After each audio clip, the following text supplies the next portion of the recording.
ജീവിക്കാനായി സമരം ചെയ്യും പാവപ്പെട്ട ഹോട്ടലുകാരെ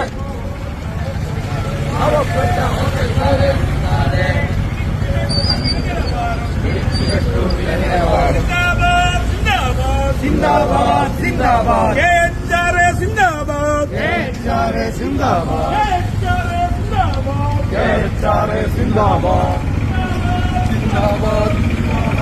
ഹായ്, ഇന്ന് നമ്മുടെ കൊണ്ടോട്ടിയിലെ KHR-ന്റെ കീഴിൽ ഒരു സമരപരിപാടി കണ്ടില്ലോ നിങ്ങള്. ഇത് എന്തിനാണ് നടത്തിയത് നമുക്ക് അവരോട് തന്നെ ചോദിച്ചിട്ട് ഇതിന്റെ കാര്യങ്ങൾ മനസ്സിലാക്കാം. അവർ നേരിടുന്ന പ്രശ്നങ്ങളും പ്രയാസങ്ങളും എന്താണെന്നുള്ളത് അവരെന്നെ പറയുന്നതല്ല ഏറ്റവും നല്ലത്. സുഹൃത്തുക്കളെ, നാട്ടുകാരെ, ഇന്നിപ്പോ ഈ ഒരു സമരം നടത്തേണ്ട ഗതി കേരള ഹോട്ടൽ ആൻഡ് റെസ്റ്റോറന്റ് അസോസിയേഷന് വന്നത് ഇവിടെ വർദ്ധിച്ചു വരുന്ന അനിയന്ത്രിതമായിട്ടുള്ള വിലക്കയറ്റത്തിനെതിരെയാണ്. രാഷ്ട്രീയ പാർട്ടികളോ അതല്ലെങ്കിൽ സന്നദ്ധ പ്രവർത്തകരോ സംഘടനകളോ ആരും തന്നെ ഇതിൽ ഇടപെടുന്നില്ല. ഈ വിഷയത്തിൽ ഞങ്ങൾ സമരം ചെയ്യാനുള്ള സംഘടനയല്ല, പക്ഷേ എന്തുകൊണ്ടോ നിർഭാഗ്യവശാൽ ഞങ്ങൾ ഇതിന് ഇറങ്ങിപ്പോവുകയാണ്. ജീവിക്കാനായിട്ട് ഉള്ളൊരു സമരമാണിത്. അതല്ലാതെ ഹോട്ടൽ മേഖല അല്ലെങ്കിൽ ഭക്ഷണ വിതരണ മേഖല ഇനി മുന്നോട്ട് പോവാത്തൊരവസ്ഥയാണ് ഇന്ന് കേരളത്തിലുള്ളത്. അപ്പോൾ ആയതുകൊണ്ട് ഈ ഒരു അവസ്ഥ തുടർന്നുകൊണ്ട് പോയാൽ ജില്ലയിലുടനീളം 40% ഹോട്ടലുകൾ അടഞ്ഞുപോയി. വർദ്ധിച്ചു വരുന്ന ഈ വില നിലവാരത്തെ സംസ്ഥാന സർക്കാരുകളും അതുപോലെ ഈ വിഷയങ്ങൾ അറിയാൻ വേണ്ടിയിട്ട് മാത്രമാണ് ഇന്ന് സംഘടന ഈ ഒരു പരിപാടിയുടെ സംഘടിപ്പിച്ചത്. ESI ലേബർ കുടുംബം പട്ടിണിയിലാകും, പിടിച്ചു നിൽക്കാൻ കഴിയാതെ അവൻ ആത്മഹത്യയുടെ വക്കിലാകും. അതുപോലെ തന്നെ നമ്മുടെ 300 കോടി ജനങ്ങളാണ് ഏകദേശം നമ്മുടെ അരി ഭക്ഷണവുമായിട്ട് ബന്ധപ്പെട്ടുള്ളത്. അതിൽ 40% അരി കയറ്റുമതി ചെയ്യുന്നത് ഇന്ത്യയാണ്.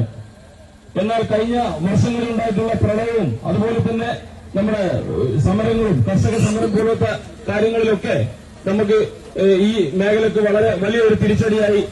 അതുപോലെ തന്നെ PCB അതിന് ഒരു മാനദണ്ഡവുമില്ലായിരുന്നു. എന്നാൽ പുതിയ 2016 ശേഷം അമെന്റ്മെന്റ് മാറ്റം വന്നു. അതിനുള്ളത് എന്താണെന്ന് അറിയാമോ?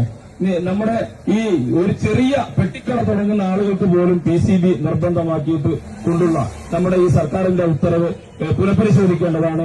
പ്രവർത്തകരെ, നാട്ടുകാരെ, ഞങ്ങൾ 4 ആവശ്യങ്ങൾ ഉന്നയിച്ചുകൊണ്ടാണ് കേരളത്തിൽ മൊത്തത്തിലും ഇതുമായിട്ട് ബന്ധപ്പെട്ടുള്ള ധർണയും സമരം നടത്തുന്നത്. ഇത് ഒരു ഹോട്ടൽ മേഖല അതല്ലെങ്കിൽ ആ വ്യവസായത്തിന് വേണ്ടിയിട്ട് മാത്രമല്ല. കച്ചവടം ചെയ്യുന്ന ആളുകളെ നിയമപരമായിട്ട് ഹോട്ടൽ മേഖല എങ്ങനെയാണോ കച്ചവടം ചെയ്യുന്നത് അതുപോലുള്ള നിയമപരമായിട്ട് ആ കച്ചവട സ്ഥാപനങ്ങളെ സംരക്ഷിച്ചുകൊണ്ടുള്ള നിയമമായിട്ട് മുന്നോട്ട് കൊണ്ടുപോകണമെന്നാണ് ഞങ്ങൾ പറയാനുള്ളത്. ബാക്കിയുള്ള കാര്യങ്ങളൊക്കെ വിശദമായിട്ട് ഇവിടെ സംസ്ഥാന സെക്രട്ടറിയും കൂടിയ ജയസ്ഥിതി അരീക്കോട് ഇവിടെ ഉണ്ട്, വിശദമായിട്ട് പറഞ്ഞുകൊണ്ട് അതുപോലെ തന്നെ ഈ 12-ാം തീയതി വരുന്ന ജില്ലയിലെ കളക്ടറേറ്റ് ധർണയിലേക്ക് എല്ലാ അംഗങ്ങളെയും നാട്ടുകാരെയും അർദ്ധമായി സ്വാഗതം ചെയ്തുകൊണ്ട് ഈ പരിപാടിയുടെ ഔപചാരിക ഉദ്ഘാടനം നിർവഹിച്ചായി അറിയിച്ചുകൊള്ളുന്നു. എല്ലാവർക്കും നന്ദി, നമസ്കാരം. നിങ്ങൾക്ക് കൂട്ടിയാൽ പോരെ 35-40 രൂപയുള്ള തേങ്ങക്ക് ഇന്ന് 75-80 രൂപയാണ്. 1 കിലോ വെളിച്ചെണ്ണക്ക് 160 വെളിച്ചെണ്ണ ഇന്ന് 480-500 ഓണം വരുമ്പോഴത്തേന് അത് 600 കടക്കും. അതുപോലെ തന്നെയാണ് ബിരിയാണി അരി കൈമ റൈസിന്റെ വില 105 റുപ്യല്ല. കൈമ റൈസിന്റെ വില ഇന്ന് 230 രൂപ കഴിഞ്ഞു 350 കടക്കുന്നവരാണ്. എങ്ങനെ വില കൂട്ടും? എത്ര കൂട്ടും? 10-15 രൂപ കൂട്ടിയോണ്ട് ഇതിന് മാർഗമാകുമോ?